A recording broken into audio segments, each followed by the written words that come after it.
What we're talking about is freedom to speak. We're talking about free expression.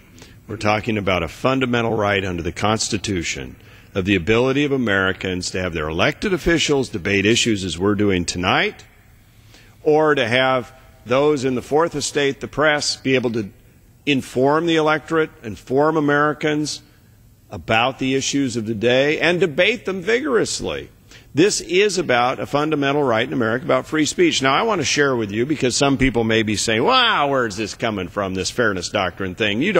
Who's saying you're going to put that up? Well, there's a candidate for president, Democrat side, Representative Kucinich, Ohio, in January, according to a publication, said that he announced that he was going to pursue the Fairness Doctrine through his government reform subcommittee. That announcement was greeted with silence, but now Speaker Pelosi has moved things to the front burner. Now let me get to a quote here in the American Spectator, a newspaper, I guess, May 14th. According to two members of the House Democrat caucus, Reps. Nancy Pelosi and Steny Hoyer have informed them they will, quote, aggressively pursue reinstatement of the so-called Fairness Doctrine over the next 6 months. That was back in May. And then there's a quote in something called the Liberty Papers, May 15th. First, Democrats failed on the radio airwaves with Air America. No one wanted to listen, says a senior advisor to Pelosi.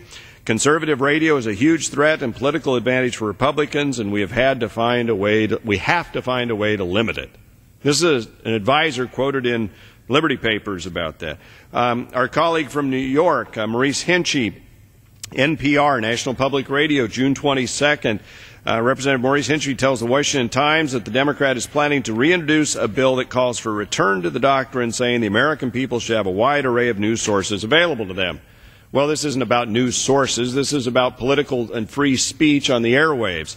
Senator Feinstein, California, says she's looking at reviving the Fairness Doctrine. That was in June in the Hill. Senator Durbin, says it's time to reinstitute the Fairness Doctrine. He's the majority whip in the U.S. Senate.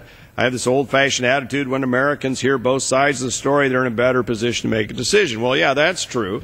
But we're in a lot better position when you don't have government bureaucrats deciding whether or not you've aired all the positions. And as you said, it's one thing to say you and I may disagree, so you get to come on and I come on.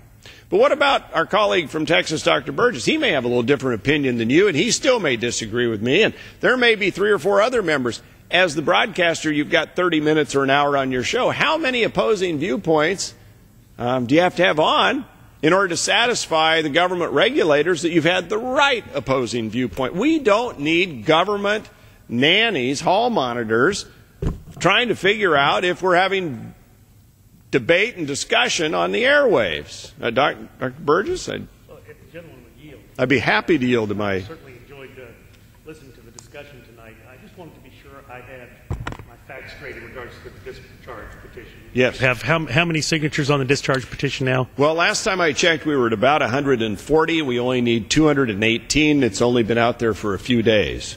And if the gentleman will further yield, as I recall, when we voted on an amendment not too long ago on one of the appropriations bills, essentially this concept passed overwhelmingly by the House of Representatives. Is that not correct? The gentleman will yield. More than 300 of our colleagues, Republicans and Democrats, said no to the funding reinstitution of the Fairness Doctrine.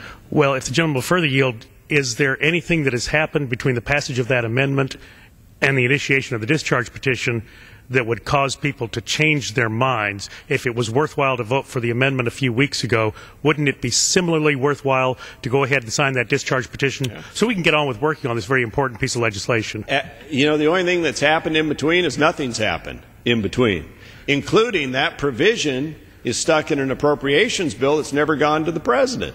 So there's no protection today, but in terms of the issue itself, there's nothing that's changed. That's why we should bring this to an up or down vote on the floor. It's all we're asking, just members of Congress of the House, just sign the discharge petition. Just go right over there tomorrow, sign the discharge petition. That's all it is. You get 218 of 435. This bill, under an open rule, by the way, would come to the House floor, and we'll have a full and vigorous debate. Well, as the gentleman will further yield, I for the life of me cannot understand why someone who would have voted in favor of the amendment would not follow through now and sign the discharge petition. Mr. Speaker, I'll just have to admit I'm baffled. My colleagues who showed such resolution on this just a few weeks ago to now be peeled off for whatever reason and not have this solid bipartisan legislation brought to the House floor. And I'll yield back. Well, I thank my